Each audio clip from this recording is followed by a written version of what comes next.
Hello everyone. Strategic cost management study note 1 illustration 1। Wipro company जो है वो एग्जामिन कर रहा है प्रॉफिटेबिलिटी एंड प्राइसिंग पॉलिसी अपने सॉफ्टवेयर डिवीज़न का।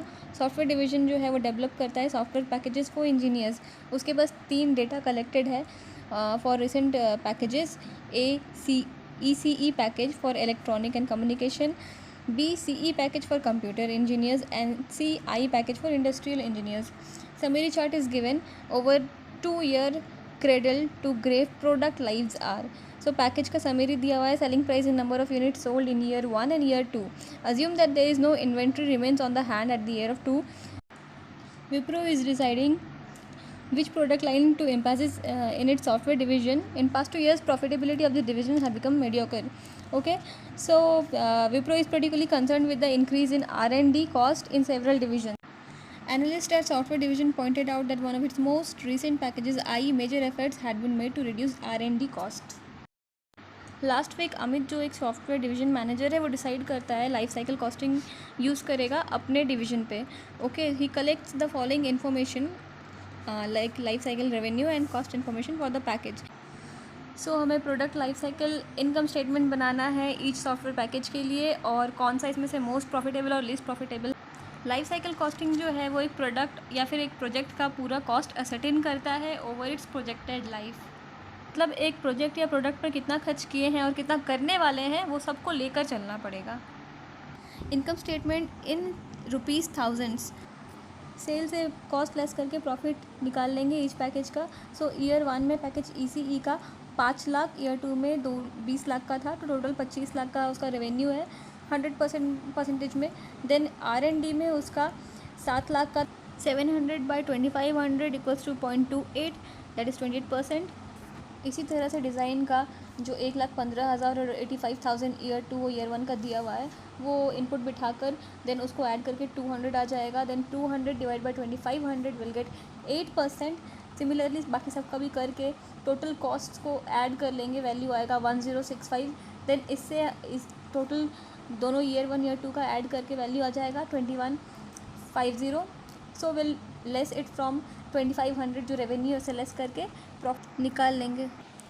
इलस्ट्रेशन 2 A to Z जो है वो सपोर्ट करती है लाइफ साइकिल कॉस्टिंग को for new investment decision. So यहाँ पे जो फिनेंशियल मैनेजर है प्रोडक्शन मैनेजर जो है वो रिप्लेस करना चाहता है number of machines. Okay, so उसके माइंड में दो मशीन्स आ रहा है, X machine and Y machine. So X machine जो है वो मोर एक्सपेंसिव है with a life of 12 years, while Y machine जो है उसका लाइफ है 6 ईयर्स. ओके, मतलब 6 साल के बाद उसको रिप्लेस करना पड़ेगा अगेन. तो यहाँ मेंटेनेंस और रनिंग कॉस्ट दिया हुआ है. Purchase price, trade in value that is breakup और scrap value, annual repairs, overall cost, estimated financing cost, average over machine life.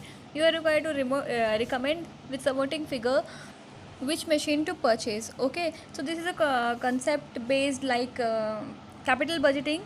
सो वैसा ही हम लोग को पहले प्रेजेंट वैल्यू आउटफ्लोज का निकालना पड़ेगा बोथ मशीन्स का. ओके, सो यहाँ पे इनिशियल कॉस्ट जो है एक्स का 19,000 और वाई का 13,000 है. ओके, उससे हम लोग स्क्रैप वैल्यू लेस कर देंगे at the end of life. So ये वाला जो है at the end of life बता रहा है, तो इसको डिस्काउंटिंग फैक्टर करके प्रेजेंट वैल्यू में लाना पड़ेगा. ओके, सो डिस्काउंटिंग फैक्टर 0.32 और 0.56 है फॉर बोथ मशीन्स. एक्स के लिए 10% है, means 1 divided by 1 plus r to the power n. ये हम लोग का डिस्काउंटिंग फैक्टर का फॉर्मूला है. So 1 divide by 1 plus 10% to the power 12, because ये x जो है ये 12 ईयर्स के लिए है. सो ये हो जाएगा 1 divided by 1.1 whole to the power 12. Calculator में इसको कैलकुलेट ऐसे करेंगे, 1 डिवाइडेड बाई 1.1 12 ईयर्स के लिए. सो 12 टाइम्स इक्वल साइन प्रेस करेंगे. 1 2 3 4 5 6 7 8 9 10 11 12. So 0.318 that is equals to 0.32. Okay, similarly हम लोग 0.56 भी निकाल लेंगे. 10% वैल्यू दिया है and this one is for 6 years, मतलब ये जो वैल्यू n है ये 6 ईयर्स हो जाएगा. बाकी जो फॉर्मूला है वो सेम ऐसे ही पुट करके 0.56 का वैल्यू निकाल लेंगे. Annual repair cost 2000. So each year annual cost जुड़ेगा जो कि हर साल मनी का वैल्यू चेंज होता रहेगा, सो इसको भी हम लोग को पीवी करना पड़ेगा। ओके, सो इस टाइम एनुअलिटी फैक्टर यूज़ करेंगे, फॉर्मूला ये वाला वही रहेगा formula.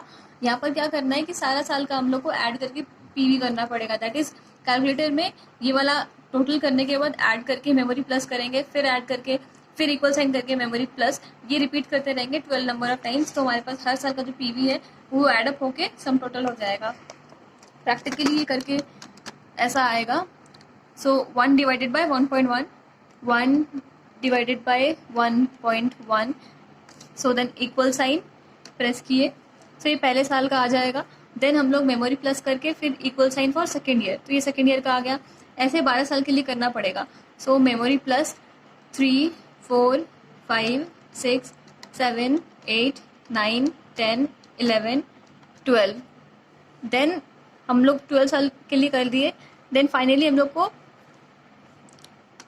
Total sum total value इसका आएगा 6.83, सी 6.83, 6.813। ओके, सो वैल्यू यहाँ पे 6.81 तक लेकर 2000 से हम लोग मल्टीप्लाई कर लेंगे, हम लोग के पास वैल्यू आएगा 13,620। ओके, सो सबसे पहले इनिशियल कॉस्ट से हम लोग जो स्क्रैप वैल्यू हम लोग के पास आ रहा है वो लेस करने से वैल्यू आ रहा है 18,040। ओके, देन हम लोग प्रेजेंट वैल्यू जो एनुअल कॉस्ट है वो भी इसमें ऐड कर देंगे। देन ओवरऑल कॉस्ट भी सेम वे, एनुअलिटी फैक्टर 4,000 हमारा ओवरऑल कॉस्ट दिया है, तो 8 साल के इस वैल्यू में बिठा लेंगे, एन का वैल्यू 8 रहेगा। सो हमारे पास 0.47 आ जाएगा, मल्टीप्लाई करके ये वैल्यू निकल आएगा, इसको भी हम लोग ऐड कर देंगे कॉस्ट्स में, तो हमारा ये वैल्यू आ जाएगा। सेम वे हम लोग वाई मशीन के लिए भी क्या करेंगे, बट यहाँ जो 12 लिए थे उसकी जगह ये 6 साल का हो जाएगा।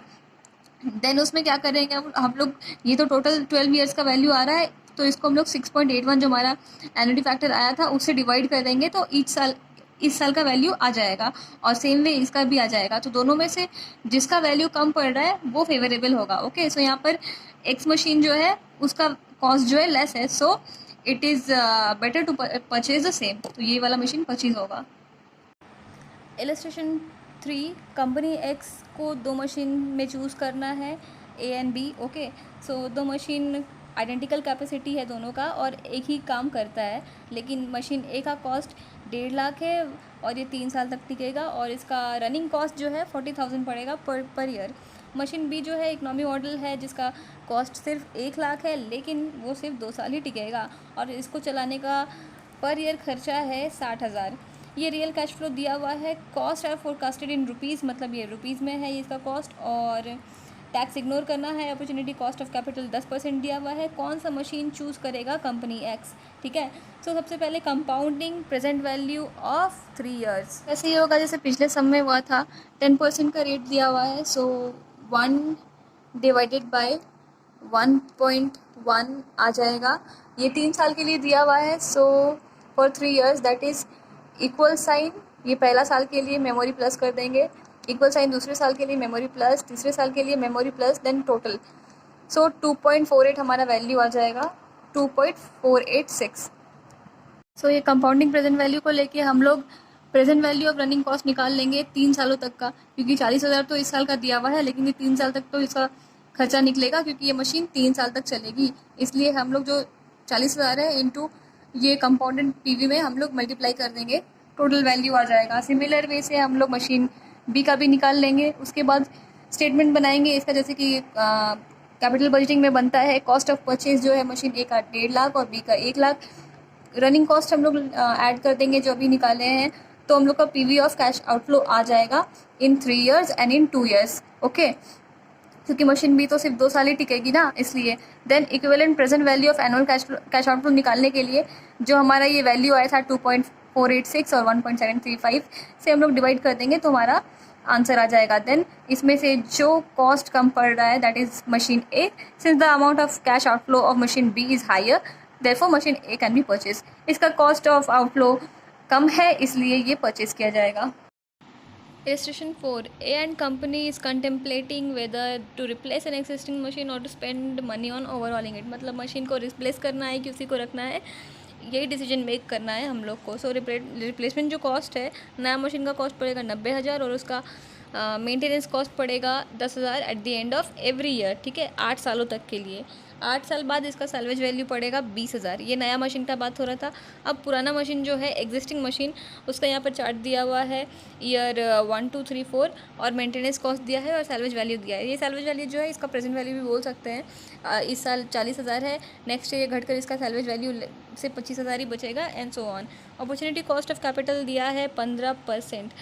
इसका सॉल्यूशन भी पिछले सम से मैच करता हुआ है, बट यहाँ पर कंपाउंडिंग फैक्टर निकालना नहीं पड़ेगा क्योंकि नोट में दिया हुआ है present value of annuity factor क्या है 15% के लिए 4.48 8 सालों के लिए, ठीक है। सो कंपाउंडिंग फैक्टर दिया हुआ है, पिछले सम्स की तरह इसको भी सॉल्व करेंगे। मशीन कॉस्ट से सैल्वेज वैल्यू लेस कर देंगे, कंपाउंडेड वैल्यू दिया हुआ है पीवी, वो रनिंग कॉस्ट से मल्टीप्लाई करके ऐड कर देंगे, इक्विवेलेंट एनुअल कॉस्ट निकाल लेंगे। इक्विवेलेंट एनुअल कॉस्ट आ जाने के बाद फिर एग्जिस्टिंग मशीन का भी हम लोग एनुअल कॉस्ट निकाल लेंगे। जैसे कि पहला साल में पीवी ऑफ सैल्वेज वैल्यू 40,000 है, उसमें मेंटेनेंस कॉस्ट ऐड कर देंगे 10,000 डिवाइडेड बाय 1.15, ठीक है। ये जो है ये डिस्काउंटिंग करके कर रहे हैं हम लोग, प्रेजेंट वैल्यू में ला रहे हैं मेंटेनेंस कॉस्ट को, ओके। देन हम लोग उससे लेस करेंगे salvage value at the and, उसको भी हम लोग क्या कर रहे हैं डिस्काउंट करके प्रेजेंट वैल्यू में ला रहे हैं। तो हम लोग का टोटल इक्विवेलेंट एनुअल कॉस्ट उस साल का आ जाएगा 31,000। इसी तरह से हम लोग 4 साल का करेंगे। At the and equivalent annual cost 4th year में हम लोग का आ रहा है 51,500। सो ये जो इक्विवेलेंट कॉस्ट है ये ज़्यादा है कंपेयर टू न्यू मशीन जिसका 28,600 आ रहा था। सो न्यू मशीन में इन्वेस्ट करना is better option. Illustration 5, a company is considering the purchase of machine for 3,50,000, ठीक है। वो क्वाइट कॉन्फिडेंट है कि इससे उसका सेल्स जो है एनुअल का सरप्लस वो 1 लाख का आएगा, लेकिन अनसर्टेन है regarding the machine working life, ठीक है। सो एक डेटा ले रही है जिसमें 250 मशीन्स का number of year of machine life दिखा रहा है, ठीक है। Assuming discount rate 10%, NPV for each different machine दिया हुआ है। Machine life 3, NPV negative 1,01,000। Similarly बाकी का भी दिया हुआ है। You are required to advise whether machine should be purchase और नॉट। तो हम लोग एनपीवी निकालेंगे of an asset considering the probability of life, ठीक है। तो प्रोबेबिलिटी के बेसिस पे हम लोग एनपीवी निकालेंगे। ईयर 3 4 5 प्रोबेबिलिटी दिया हुआ है, जो डेटा गिवन है हम लोग को। नंबर ऑफ मशीन 20 है, सो 20 आउट ऑफ टोटल 250, सो हम लोग का प्रोबेबिलिटी 8% आ रहा है। एनपीवी भी गिवन है that is negative 1,01,000। So expected value दोनों को मल्टीप्लाई करके हमारा एक्सपेक्टेड वैल्यू जो है आ जाएगा। सिमिलरली सबका निकाल के हमारा वैल्यू आ रहा है 26,480। सिंस ये जो वैल्यू है ये पॉजिटिव में आ रहा है, इसलिए एसेट को क्या है परचेज करना इज़ गुड ऑप्शन। आगे का सम टारगेट कॉस्टिंग पे बेस्ड है। टारगेट कॉस्टिंग जो है एम करता है एट प्रॉफिट प्लानिंग, ठीक है। इसका फॉर्मूला है planned selling price minus required profit, okay.